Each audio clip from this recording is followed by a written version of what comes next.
What's next for you two? I'm taking Koichi home, with our parents there to keep an eye on her. I can make sure she actually rests. Hey, it's not like I'm some kind of prisoner. I'll be fine in a day or two. There's no need to go all the way home. That's what you always say. Everything's no big deal until you collapse. What if the Abyss attacks again? You're saying if I let you rest in a hotel, you're not gonna rush out the minute you hear the alarm? I won't. Triple promise I won't. Mm-hmm. Fine. On the off chance something like that were to happen, I might. But I'm a doctor. I have a duty to help people in need, no matter how hard or tiring the work gets.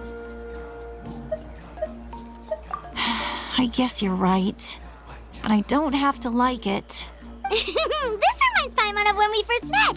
Except you were the one trying to stop Chaska from doing something dangerous. I'd do the same for anyone trying to put their life in danger. As a doctor, I don't want people to get hurt because of a rash decision. Then try to see things from my perspective. You clearly want to protect your patients. So can't you understand why your own sister would feel the same way about you? The two of you are the same, you know? I disagree. I understand the risks and costs of my decisions. Who wants to be like her? Overconfident, always making excuses when things go wrong. That's just not true. You think I don't have proof? Okay, don't get into another fight. Just pretend Paimon never said anything. Don't worry, Paimon. You didn't do anything wrong. Arguing is just how we communicate. Neither of us really takes it to heart. Plus, I guess we are similar in some ways. Maybe I rush into things without thinking, but I learned that from her. We're family. I can't help it if my older sister is a bad influence. Okay, you don't have to put it that way. So, you're all good now? Neither of us are really the type to back down, so we'll always have our differences. But still, we get along in our own way. Plus, I know you'll wake up one day and realize I was right all along. I just need to wait. Be my guest. Come on, let's get you home. See you later, Traveler and Paimon. I'll be back once everything's settled at home. There's no rush. At least grab a nice meal with your family. Bye, you two. Take care of yourselves out there.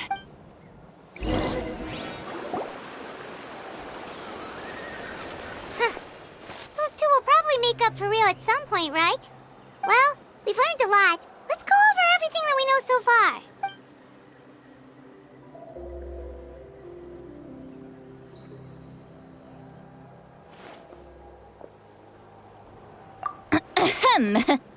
Sorry for popping up out of nowhere. Again. Why do you look so awkward? Oh, is there something you need from us? Okay, I won't beat around the bush. Oh, and I'm sorry for interrupting your rest. I'll treat you to some charcoal grilled steak to make up for it. Awesome! Just give us your orders. Hey, friends don't order each other around. I'm just here to share some news. Remember what we talked about before parting ways? Oh, yeah. You mentioned how Auroron has always wanted to save Natlan, and something about his soul being fragmented. Paimon and the Traveler discussed it after you left, and we think Auroron is probably back with the captain. What do you think? I agree with your hypothesis. And just now, I confirmed it myself. Auroron came back. He helped the Masters of the Nightwind defend our camp. What? He came back? I told him to give up whatever he's doing, but he refused. He said they're just one step away from success, so there's no way he can back out now. Apparently, he came back to fulfill his duty to our tribe. When he left, he said it was because he still has a duty to Natlan as a whole. I'm unsurprised you let him go at all. I had to prioritize my tribe. Besides, the situation was intense. I couldn't focus on outside and inside threats at the same time. Plus, he was on guard. He knew I would try to go after him, so he made sure to keep his distance. I kept an eye out for a good opportunity, but it never came. All these years of calling me Granny, and I couldn't do a single thing for him in the end. Don't say that! Your tribe all raised him together, right? That couldn't have been easy. You're right. Seeing him come back reminded me of when he was little. Running around the tribe, dropping by random houses right and left. He's not only a child of the Masters of the Nightwind, but a child of Natlan. It's only natural for a child to want to do something for their family. Besides, Auroron is my apprentice. He might have a few tricks up his sleeve, but I guarantee I know every single one. Wait, what are you saying? Look. Remember how I said Auroron's soul is fragmented? This is the talisman I created to keep it stable. And this gem is what makes the talisman work. It just so happens that Auroron is due for a gem replacement. Since I can't get close to him, I put the new gem in a supply bag and asked Aoife to bring it to him. You guys know Aoife, right? No? Well, he's a pretty famous vet around these parts. He's always bringing me all sorts of things, and he happens to be very good friends with Auroron. Aoife doesn't know what's going on, so he agreed, no questions asked. Auroron would find the gem as soon as he opened the bag. He knows how important it is, so I knew he would make the switch. He probably suspected that I tampered with it. But here's the catch. The trick is on the bag. The moment he touched it, a portion of his memories were copied onto the old gem, which he no longer needed. That's amazing. You can do something like that? Most people can't, but I can. That trick he used to bring you to the Night Kingdom isn't anything special, by the way. My technique is much more subtle. He won't notice anything. So in other words, we have a whole backup of Auroron's memories in this gem. The kid thinks he can take me on? Like I wasn't the one who taught him everything he knows? That's amazing, Seat Lolly. Let's take a look right away. Once we get to the bottom of this, we can finally track him down. I know he thinks of me as his grandma, but do you think he'll get mad at me for this? You can be honest. That's a tough question. Paimon doesn't have a grandma, so she's not the best person to ask. To be honest, I've always doubted my ability to look after him. I didn't stop the ceremony all those years ago, and now I'm useless again. But if I stop here, it will haunt me until I'm 500 years old.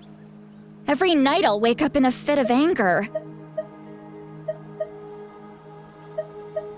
I don't scare that easy. Still, if I back away from this and something happens to Auroron, I would never forgive myself. I need to look at his memory. Even if he resents me, refuses to see me, or runs away for good, I don't care, and I won't blame him. A family does whatever it takes to protect their own. You sure you'll be okay? We can come with you if you want. Did you just say you'll come with me? Is that okay? We have a pretty good reason to see it too, don't we? Because, right, we need leads on the Fatui. You really mean it? Fine, you can come. Just promise me you'll see this through. No backing out. Got it? Don't worry, we're professional adventurers. Then I place my trust in your professionalism. All right, time to sneak into someone else's memory and engage in some, unwanted spying. You heard it here first. I wouldn't be doing this if I had any other choice. Are you ready?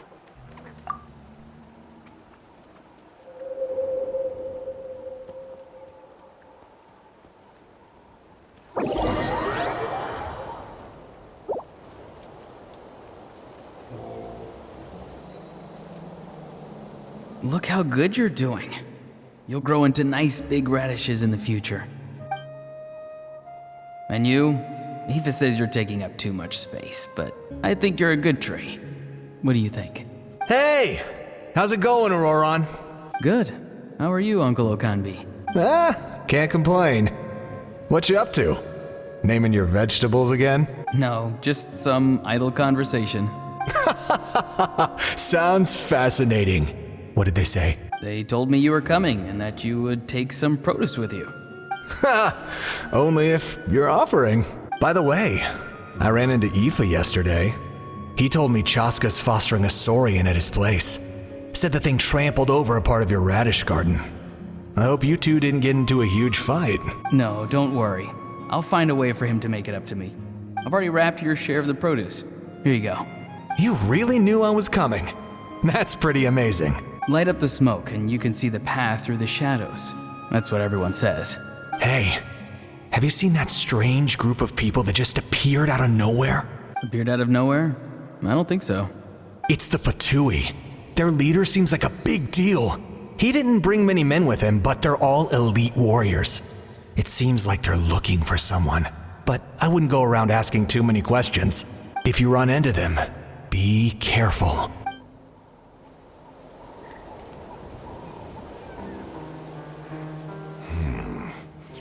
You're from the Masters of the Nightwind, are you not? Why do you live here alone? I enjoy living by myself out in the wild. I guess you're from the Fatui, the one everyone's calling a big deal. Not an inaccurate description. I'm looking for someone who may be known to you. Citlali is her name. Granny? What does an Outlander want with her? I've heard the name. You have business with her?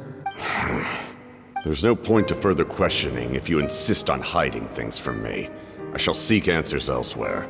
Oh, he could tell I was lying and now he's leaving? He gave up just like that? Hey! At least tell me why you're looking for Citlali. It's none of your concern. I have my own means of tracking her down. Why are the Fatui looking for her? What does she have to do with them? I can't just let them go like this. I have to figure out what they're planning.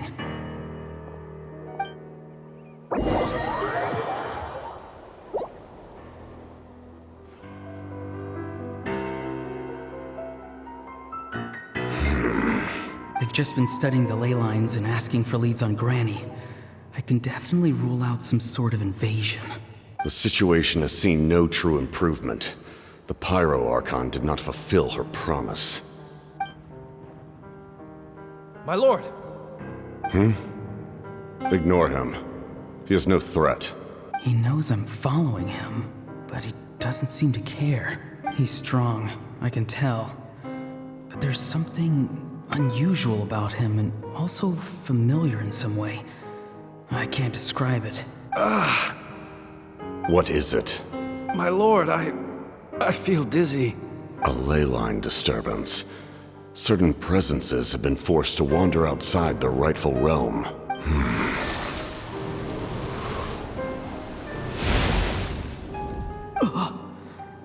That was a spell from the Masters of the Nightwind. How did he know that? Is he sending those escaped souls back into the ley lines? How did he do that so easily? Soulfaring is supposed to be extremely difficult. This could be related to why he's searching for Granny. I feel much better. Thank you, my lord. Think nothing of it. Stay vigilant, and continue to gather information. The Abyss could attack at any moment. If you notice any irregularities, assume drill formation and be prepared to fight. However, there is no reason to over-engage. Information is our first priority. Yes, sir. Why are the Fatui fighting against the Abyss? Do they really mean us no harm?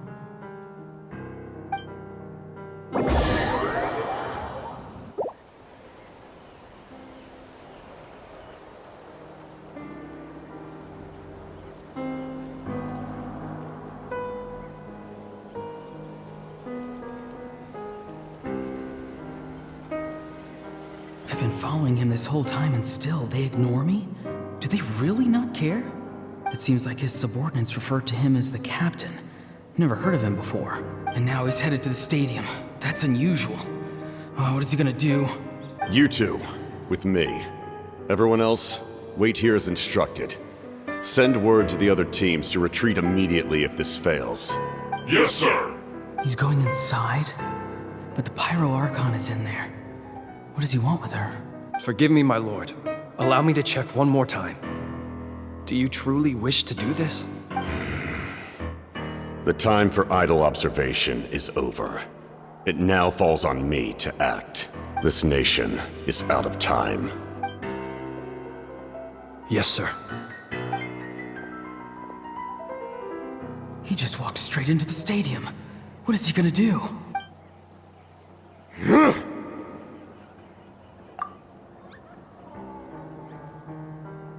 They're both incredibly strong. How long will they have to fight until someone comes out on top?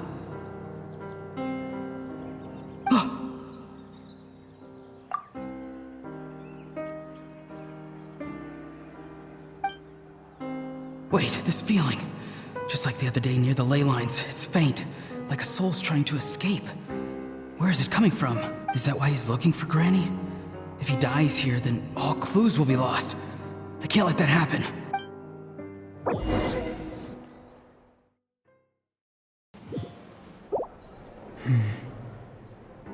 As for you, I must confess, I did not expect that little trick of yours to save the day.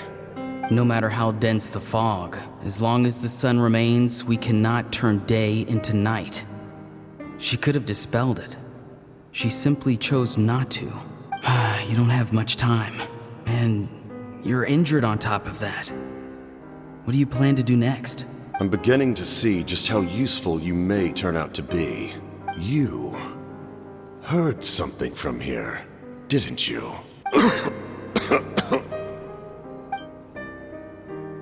No need to force yourself. I've never seen anyone match the Pyro Archon in battle before. I didn't expect you to intervene at such a critical moment. You know I've been following you. Why didn't you stop me? When walking in the forest, it is only natural to encounter wild beasts.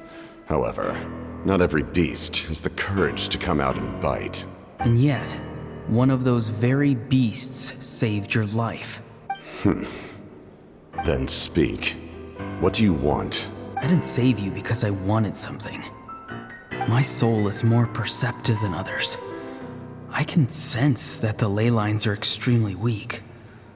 I don't know what the Pyro Archon is planning. Can she really save us? The questions you asked her just now, well, I've had very similar doubts. So I felt like I had to help you.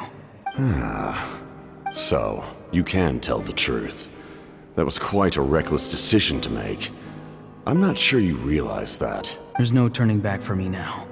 What I did back there is going to get me in a lot of trouble. You attacked the Pyro Archon in broad daylight, and I used my spell to save you. A single glance was likely all it took for her to recognize my tribe. So, we're in the same boat. You seem to care little for my thoughts on the matter. It's too late for that. Start from the beginning. Why are you looking for Citlali? Do you know her? Explain your relation to her first. I know you two are acquainted. It was obvious the moment I mentioned her name. Citlali is my elder and my teacher. She taught me everything I know. It's my duty to protect her. If you truly wish to protect her, you should have let me perish at the Pyro Archon's hand. Yet, you chose otherwise. Do I really need to tell you what that means? I want to do something to change Natlan for the better. Something I can accomplish with my own two hands. You're stranger than anyone I've ever met. But maybe, just maybe, you can show me the way. Strange.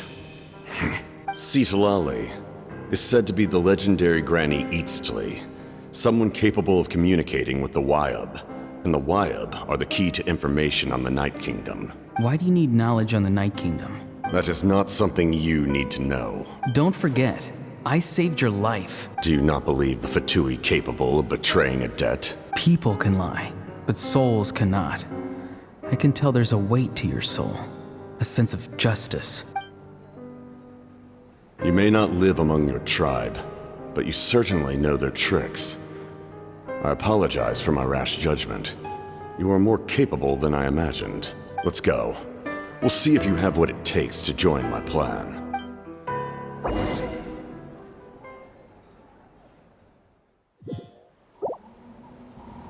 I see.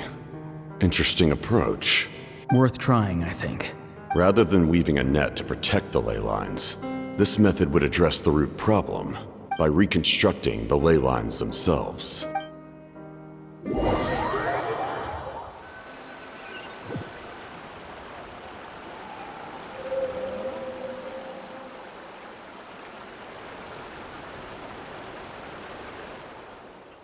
Woo!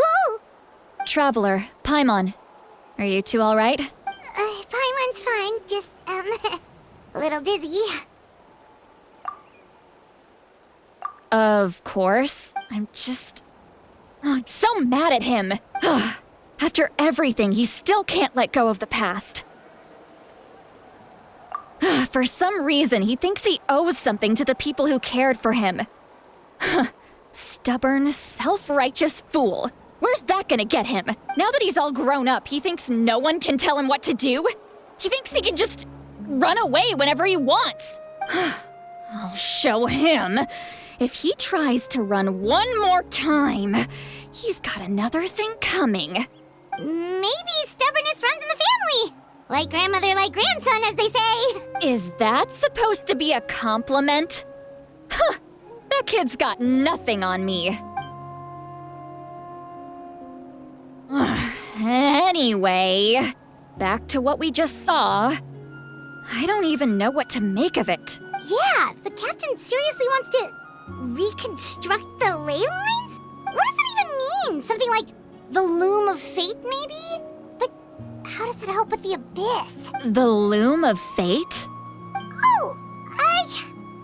It's kind of hard to explain. Basically, it's a device from Conrio that has unbelievable power.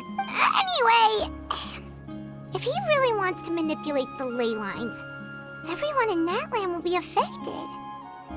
Oh, this is big. Which means the captain has been honest from the very beginning. Auroron's memory proves that. Why is he so obsessed with saving Natlan? Oh, we've got to tell Moeka about this right away. Yes, she needs to know about this.